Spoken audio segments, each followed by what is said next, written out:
Hello, bonjour à tous, bonjour Jean-Paul. Bonjour Françoise, bonjour les amis. Alors écoutez-moi, Jean-Paul, aujourd'hui je suis intriguée par le titre que vous avez donné, La femme de Dieu. Qu'est-ce que vous voulez nous dire par là? Eh bien, je vais reprendre ce que nous dit le texte.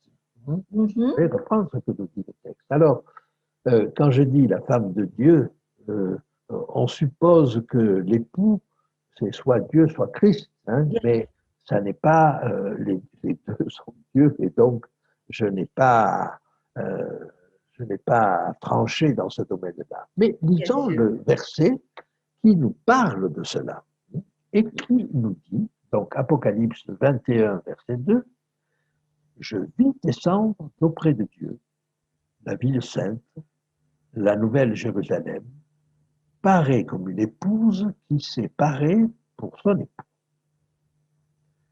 Donc vous voyez cette nouvelle Jérusalem qui descend sur terre, ici, elle est comparée à une épouse, à une mariée.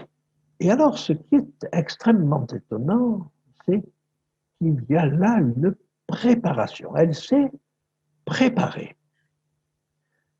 J'aimerais vous faire noter quelque chose qui est peut-être un petit peu étonnant, mais c'est la deuxième préparation. J'aimerais vous rappeler au chapitre 19 et dans les versets, voilà, versets 7, 7, 8, 9, qu'il y avait là une première préparation. Alors je vous lis le texte. Chapitre 19, verset 7. Réjouissons-nous et soyons dans l'allégresse et donnons-lui gloire, car les noces de l'agneau sont venues. Si on parle des noces, c'est qu'il y a bien un marié et une mariée. Tout à fait. Et vous voyez que ce sont les noces de l'agneau, c'est-à-dire du Fils. Et donc là, l'épouse est considérée comme, la mariée est considérée comme l'épouse de l'agneau. Donc, réjouissons-nous et soyons dans l'allégresse, les noces de l'agneau sont venues et son épouse s'est préparée. Ça, c'est intéressant. Et vous voyez, là, c'est une préparation qui a lieu sur cette terre juste avant que Jésus revienne. Parce que, au verset 11, puis je vis le ciel ouvert, et voici parut un cheval blanc, celui qui le montait s'appelle fidèle et véritable, c'est le retour de Jésus. Donc, juste avant le retour de Jésus, on nous dit, voilà, son épouse s'est préparée. Qui est son épouse? C'est son peuple. Alors, on va nous dire comment elle s'est préparée. Et je dis, il lui a été, alors verset 8 du chapitre 19, il lui a été donné de se revêtir d'un fin lin éclatant et pur, car le fin lin, ce sont les œuvres justes des saints.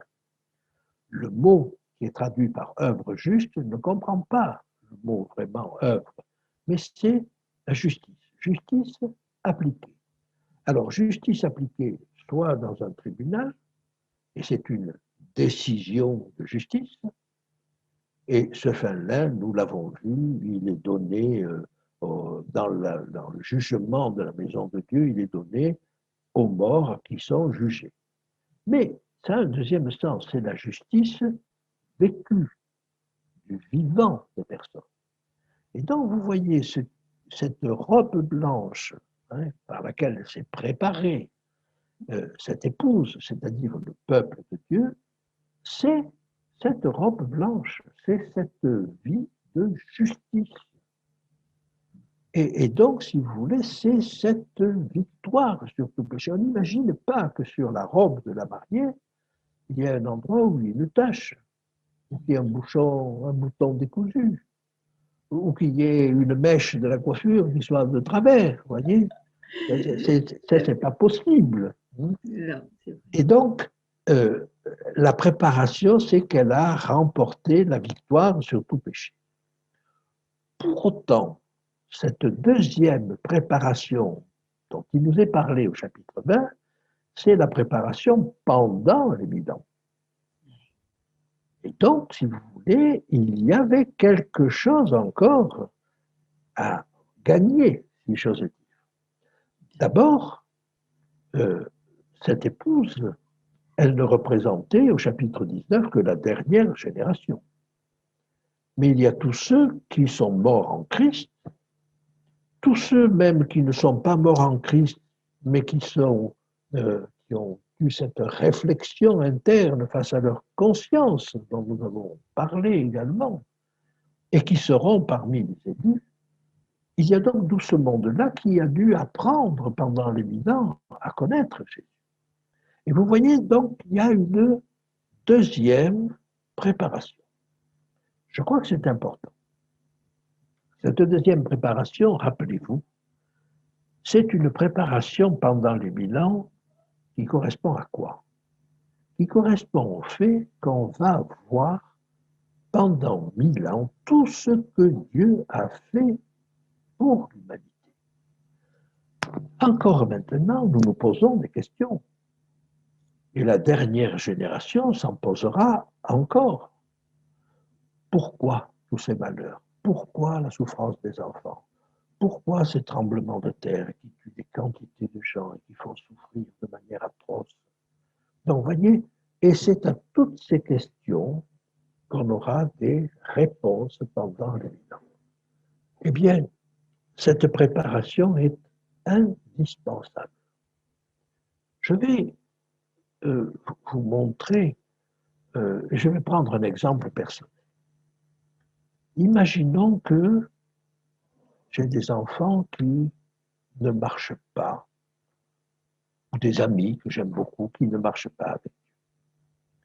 Je peux me dire, et quand même, Dieu aurait pu faire quelque chose pour eux.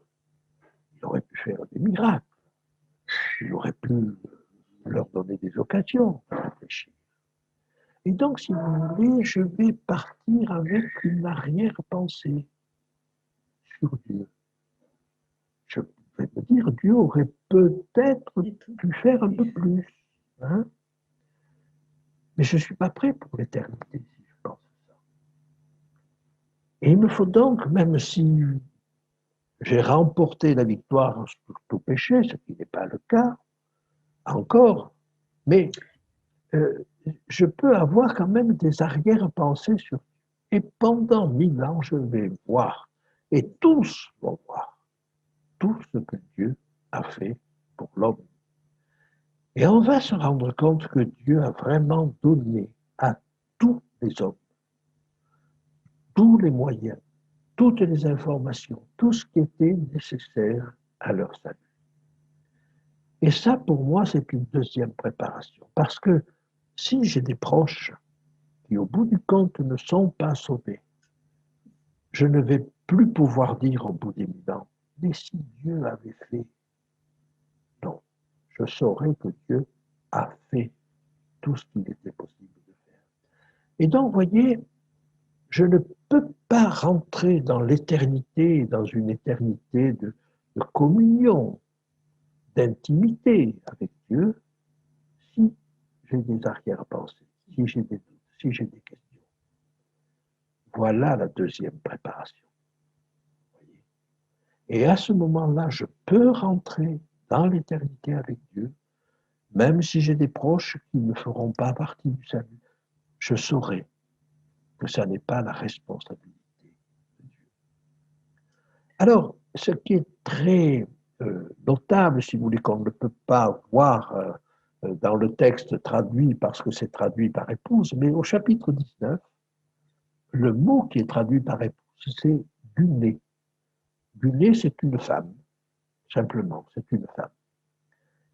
Au chapitre 21, ce qui est traduit par épouse, c'est nymphée, c'est-à-dire vraiment l'épouse, ça n'est pas une femme, c'est vraiment l'épouse. Donc, voyez, celle qui s'est préparée au chapitre 19, c'est une femme.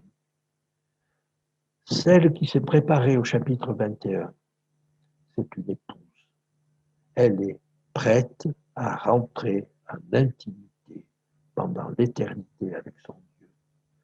Voyez comment le texte grec nous amène une petite nuance supplémentaire là.